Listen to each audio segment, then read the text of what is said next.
malapit na maluto guys. So lalagay na natin tong ating Coco Mama. Just put our Coco Mama now. Si Coco Mama. Yes. Ayan.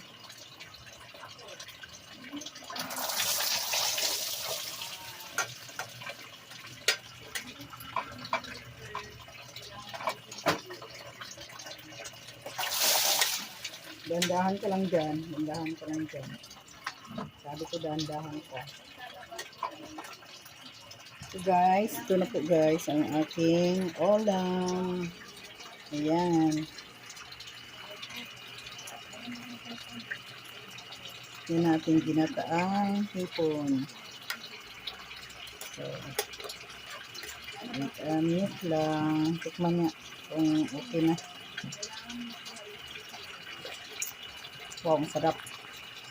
Ang sarap naman. So ngayon guys, pag maluto na itong kamote tops ko, ilalagay ko na yung aking ano guys, yung pang-topping ko na ano.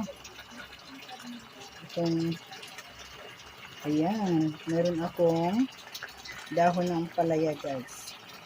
So yan, ang dahon ng ampalaya, hindi ko na yan siya patatagalin. Kukunin ko yan siya kaagad guys.